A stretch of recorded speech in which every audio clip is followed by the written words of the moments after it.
Orang Jawa yang mempunyai kebiasaan otak-atik gatuk membuat mereka sering mengaitkan kejadian di masa kini dengan cerita di masa lalu. Semua itu diyakini dalam rangka menjaga spiritual dan kepercayaan kepada Tuhan yang mengatur segala sesuatu yang terjadi di alam semesta ini. Pada memori kolektif masyarakat Jawa terpetik gambaran hiperbolik mengerikan lantaran penyakit yang ada pada suatu ketika yang dikalimati dengan esok lara sore mate, sore lara esok mate. Ungkapan itu terasa begitu mengerikan, sebab seseorang untuk bisa bertahan hidup cuma setengah hari, sehingga kematian terjadi di mana-mana. Tidak cuma tuturan itu, ada kalimat lain. Wong Jowo kari separo, londo Cino kari sejodo.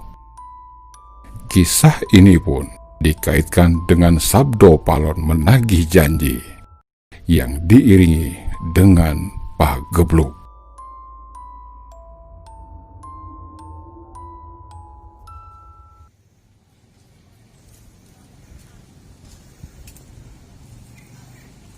Sahabat Akarimba dimanapun Anda berada, baik yang nyata maupun yang gaib, jumpa lagi dengan kami YouTube channel Akarimba. Pada episode kami kali ini, kami akan membahas tentang sejatinya Eyang Semar, yang mana Eyang Semar ini sangat disakralkan oleh masyarakat Jawa, dan juga Eyang Semar ini memiliki atau dipahami sebagai guru sejati, dan juga ada kaitannya dengan pagebluk. Seperti apa? Penasaran sahabat Akarimba? Sama-sama kita saksikan videonya. Selamat menyaksikan.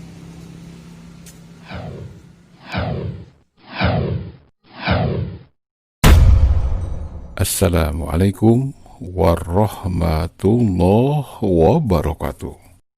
Salam sejahtera bagi kita semua. Om Swastiastu, Namo Buddhaya. Tuhan, izinkanlah kami mengungkap kisah rahasia para wali suci-Mu, agar kebenaran terkuak bersama asma-Mu. Para leluhur Nusantara, izinkanlah kami menguak misteri simbol-simbol tabir-Mu yang agung, agar anak cucu-Mu mengerti dan memahami bahasa mistis-Mu. Sahabat Akarimba, dimanapun Anda berada, baik yang nyata maupun yang gaib, pada kesempatan yang baik ini, izinkan kami mengungkap tabir misteri tentang figur yang sangat dikeramatkan oleh masyarakat Jawa. Dia sang Maha Guru, juga sebagai pangmomong sejati di tanah Jawa. Dia dikenal titisan dewa dari kayangan yang turun ke bumi. Dia adalah utusan gaib Gusti Kang Murbang Dumadi untuk melaksanakan tugas agar mengingatkan kita selalu menyembah dan bertakwa kepada Tuhan, selalu bersyukur dan eling serta berjalan di jalan kebaikan. Dia juga bertugas menjaga dan memelihara bumi, khususnya Nusantara dan jagat raya pada umumnya. Dia adalah Sabdo Palon Noyo Genggong, atau lebih dikenal dengan sebutan Semar Bodro Noyo. Sabdo Palon identik dengan Semar dalam lakon Mahabharata versi Jawa.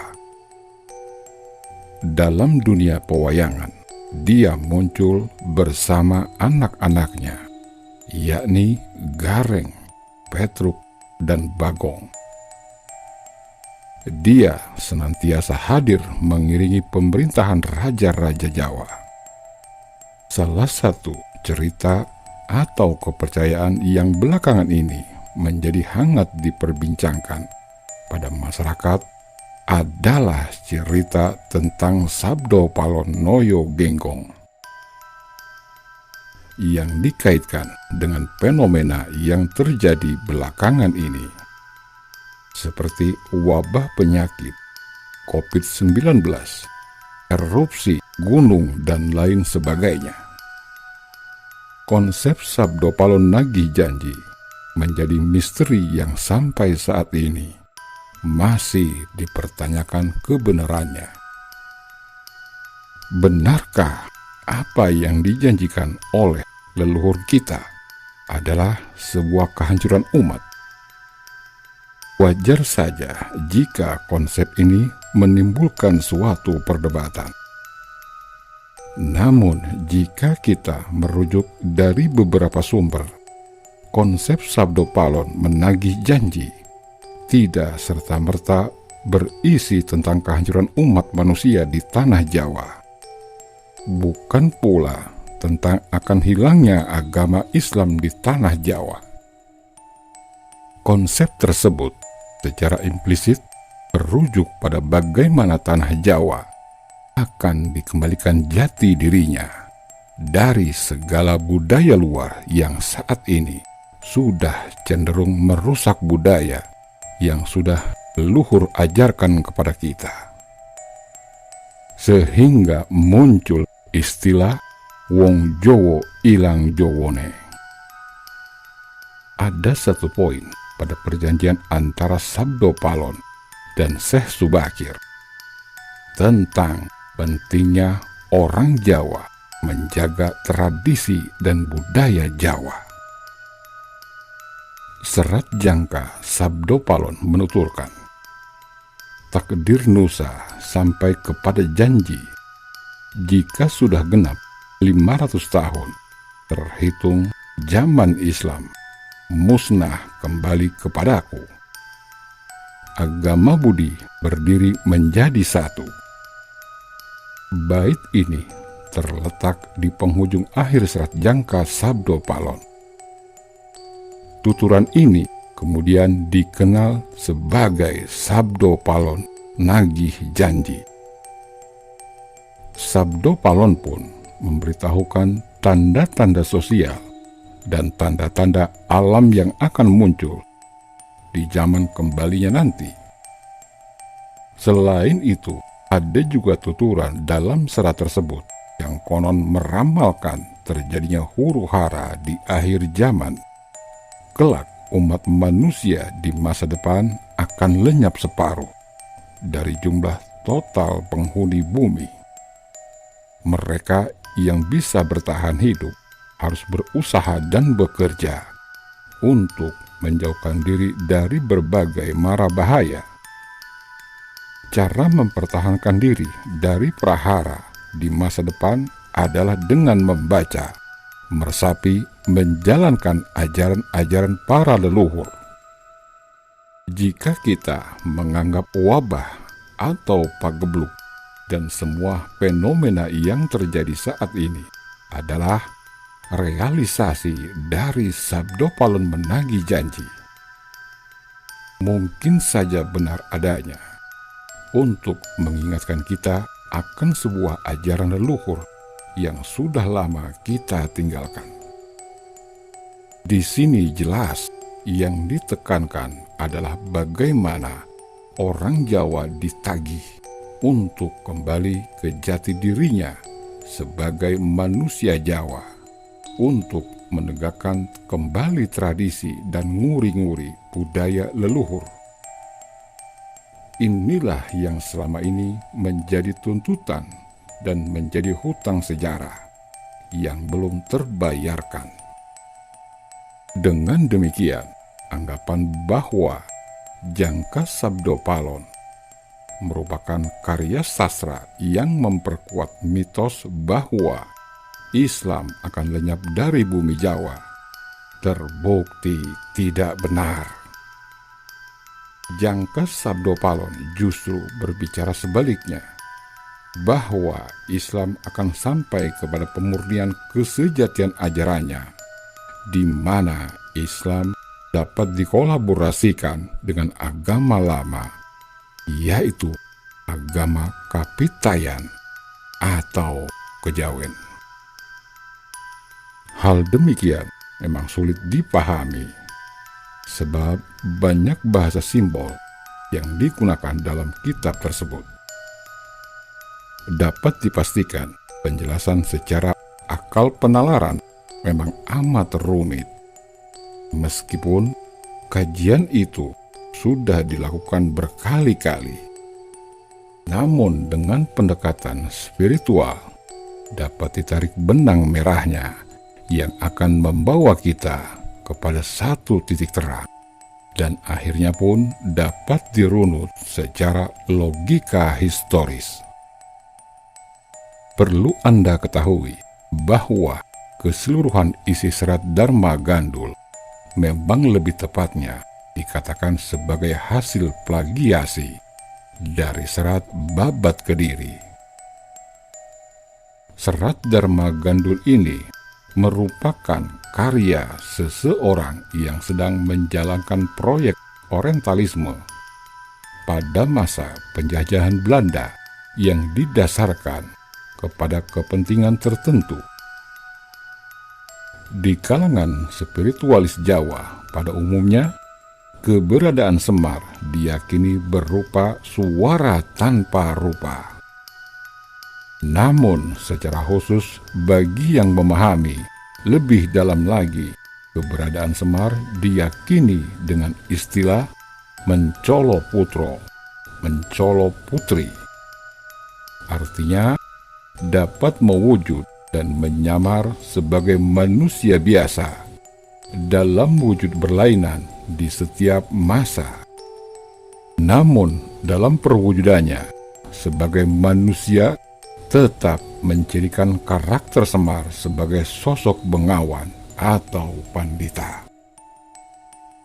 Hal ini dapat dipahami karena dalam Kauruh Jawa dikenal adanya konsep menitis dan cokro manggilingan. Dalam upaya menelisik misteri siapa sejatinya Sabdo Palon Noyo Genggong yang sering dikaitkan dengan Ki Semar Bodronoyo, kita awali dengan mengkaji siapa sebenarnya pencipta Sabdo Palon. Di sini kita harus tahu bahwa tokoh Semar atau Sabdo Palon adalah asli ciptaan Kanjeng Sunan Kalijaga, seorang wali songo yang bergelar Ki Dalang Sida Brangti, Ki Dalang Bengkok, dan Ki Dalang Kumendung. Beliau dalam menjalankan dakwahnya, beliau menggunakan media wayang kulit sebagai sarananya. Secara filosofis, Sabdo Palon Noyo Genggong memiliki dua makna. Sabdo berarti kata-kata, seseorang yang memberikan masukan atau ajaran. Sedangkan Palon yang berarti penghancing atau pengunci kebenaran yang bergema dalam ruang semesta. Maka jika disatukan berarti seorang abdi yang berani menyuarakan kebenaran kepada raja.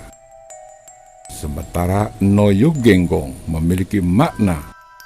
Noyo berarti Noyoko atau abdi raja, dan Genggong yang bermakna mengulang-ulang. Noyo Genggong adalah seorang abdi yang berani mengingatkan raja secara berulang-ulang tentang kebenaran. Bisa juga diartikan sebagai pedoman hidup abadi di tanah Jawa. Tokoh karakter wayang pun dirubah dalam napas Islami, yang semuanya syarat akan muatan keislaman. Karakter wayang yang merujuk ke dalam bahasa Arab, yakni Semar, asal kata dari bahasa Arab simar, yang artinya paku. Seorang muslim harus memiliki keteguhan dan pendirian dalam iman, bagaikan kokohnya paku yang tertancap, simara dunia. Sedangkan Bodronoyo asal kata dari Badra, yang berarti kebahagiaan.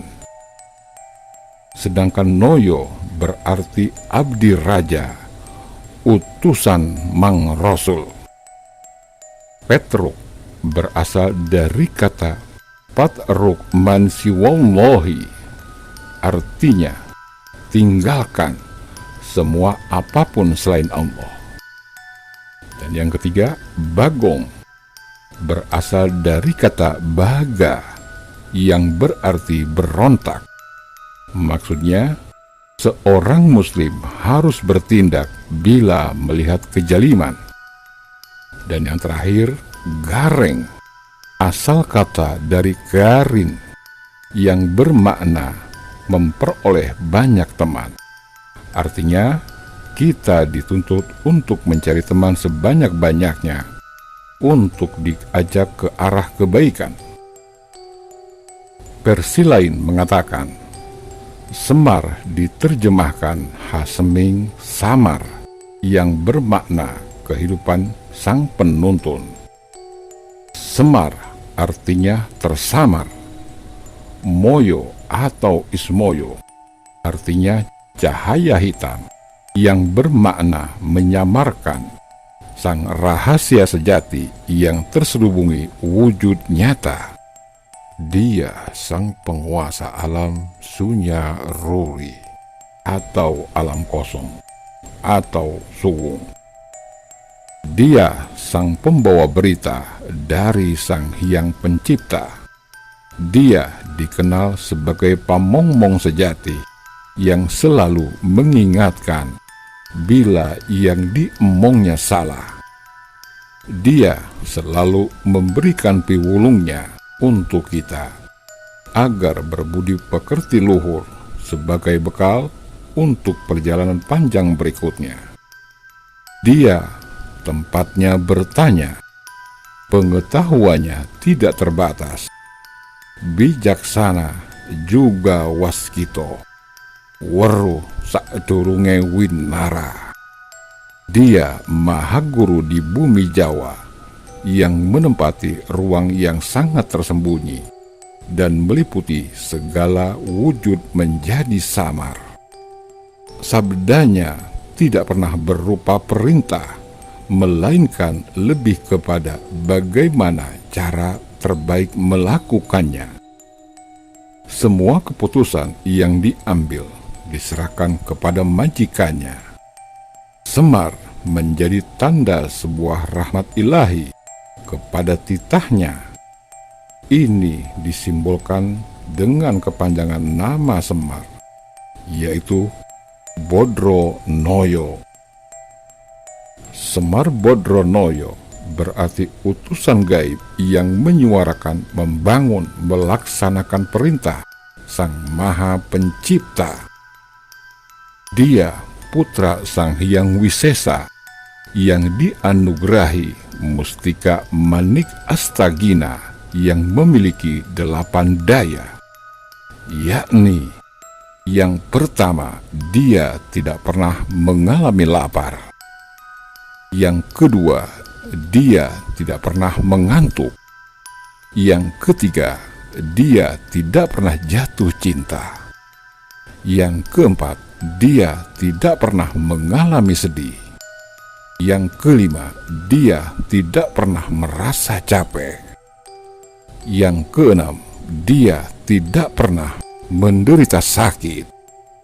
Yang ketujuh, dia tidak pernah merasa kepanasan. Dan yang terakhir, Dia tidak pernah mengalami kedinginan.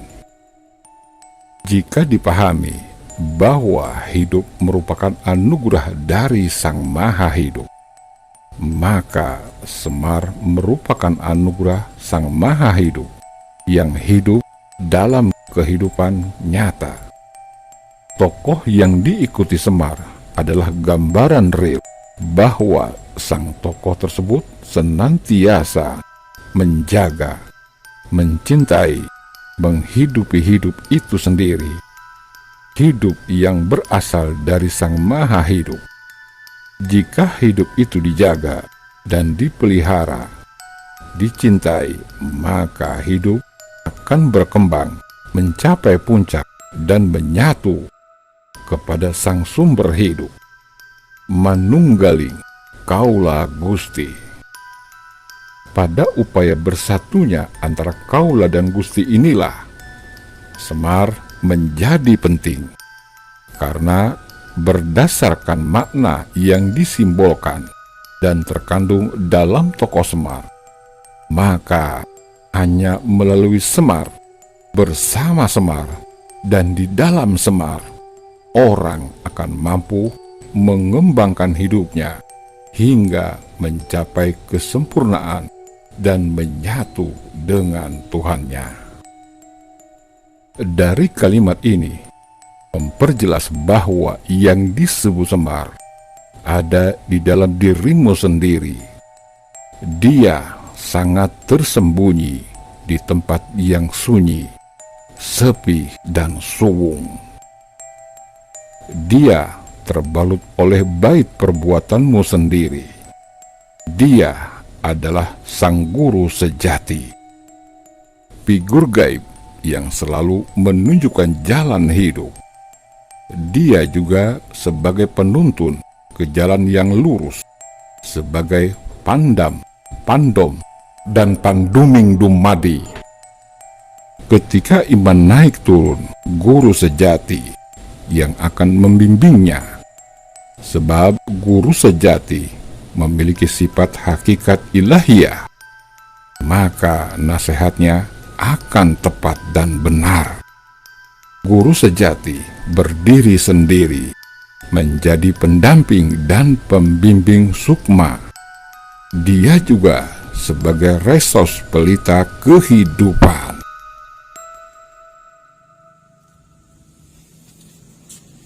Demikianlah tadi sejatinya Eyang Semar. Semoga bermanfaat bagi kita semua, dan kami ucapkan terima kasih kepada seluruh sahabat Akarimba yang sudah memberikan like, komen, dan subscribe-nya pada video-video kami. Dan jangan lupa tetap panteng terus channel kami untuk video-video berikutnya. Salam cinta leluhur Nusantara. Demikian rahasia Sabdo Palon Noyo Genggong yang selama ratusan tahun menjadi misteri. Semoga bermanfaat untuk kita semua dan menjadi bahan perenungan diri. Betapa hebatnya leluhur kita. Kita dituntut untuk dapat memecahkan simbol-simbol yang tersembunyi. Mohon maaf lahir dan batin kepada seluruh leluhur Nusantara, juga kepada sahabat Akarimba yang setia. Jika tayangan ini tidak sesuai dengan cerita yang ada, terima kasih sudah menyaksikan tayangan kami.